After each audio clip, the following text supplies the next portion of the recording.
All right, but let's get back to the main topic. Where could Putin escape from Moscow to? Well, it's unlikely to be Hungary or Slovakia. We've already figured that out. Maybe he'll hide in Crimea, which is temporarily occupied, huh? Crimea has historically been part of our territory, even from a legal perspective.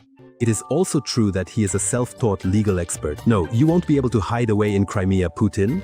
That's exactly where the armed forces of Ukraine will definitely get to you very quickly. The Ukrainian Navy spokesperson reported that the AFU struck 2 Russian ships, Okhotnik, which are part of the Black Sea Fleet in Crimea. According to him, these patrol ships were involved in guarding the Crimean Bridge. And, it's not just about the Flamingo missiles or the Neptunes. This is the weaponry that will soon return Crimea home to Ukraine. Weapons that are prepared and ready for use, and are just waiting for the right moment. The explosives can vary depending on the assigned tasks. Yes, this is an underwater drone, known by the seemingly gentle name Marichka. The Marichka is measuring 6 meters in length and 1 meter in width. And thanks to its rather large dimensions, it can carry a very substantial and powerful explosive charge, and strike even the largest targets. Yes, Marichka is a terrifying and deadly weapon for the Kremlin. And yes, Marichka will become the killer of the Crimean Bridge. Scaling up the production of the Marichka drone is essentially a death sentence for Putin's makeshift constructions in the Black Sea. The previous strikes with Megers, incomparable in scale, will seem like child's play to the occupiers. After all, a ton of explosives will hardly leave anything alive of the much-vaunted bridge supports. And friends, just so you understand, the Marichka drone is truly a unique, high-tech weapon. Listen and judge its capabilities for yourselves. Someone in the Kremlin is clearly feeling unwell. The Marichka can literally lie in wait and outlast any danger. The advanced technology used by our developers astonished the community when it was openly discussed.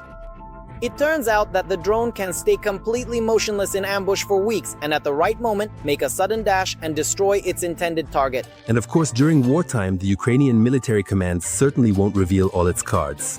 But let's put it this way, the occupiers understand that preparations for the main attack on the Crimean Bridge have already begun. It's underway. Just in February 2026, several serious incidents have already been recorded in the area of the overpass. So, in the middle of the month, explosions were heard at night in the Kerch area and on the opposite shore of the Kerch Strait, and traffic on the Crimean Bridge was temporarily halted.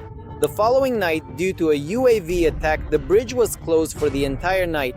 12 trains disrupted the schedules of the western section of Russian railways, and more than 700 cars were stuck in traffic jams. Based on the assessments of military analysts, this strongly suggests an active phase of reconnaissance before a potential strike. Friends, and also regarding the temporarily occupied Ukrainian Crimea, on February 26th, Ukraine observes the Day of Resistance to the occupation of the Autonomous Republic of Crimea and the city of Sevastopol.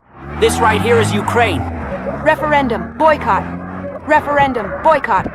Crimea is Ukraine. Crimea is Ukraine, not Russia. These are the scenes from February 26th, 2014. At that time, a rally was held in Simferopol in support of Ukraine's territorial integrity, where Crimean Tatars, Ukrainians, and representatives of other nationalities stood together. And the message was clear: Crimea is Ukraine once and for all. Will you go to the referendum? That is a no. Why? We are against the illegal referendum because everything has already been decided for us and we will not go. We are boycotting the referendum. No to war! No to war! We all must say no to war! Obviously. The maniac Putin is still telling these deceptive fairy tales that have absolutely nothing to do with actual reality. We did not acquire it. The people living in Crimea made the collective decision to reunite with Russia. So, we've just listened to a real war criminal.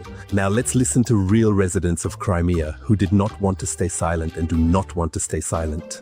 I do not want to live in Russia anymore because it is a place where I am constantly told how I'm supposed to live my life, and it is a country where the flag of my own nation is simply not allowed.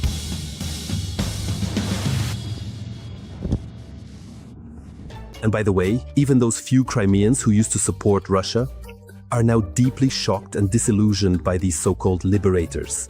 Did we really vote for Russia so that Russia would leave us without any means to survive?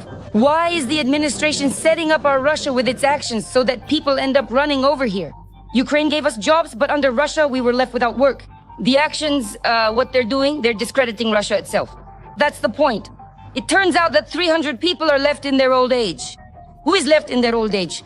Look around. There are not any 20 or 25-year-olds here. It's all people between 40 and 60. Where do we go? Who will hire us now at this age? And I can say one thing, Crimea was, is, and will be Ukrainian. That's a fact.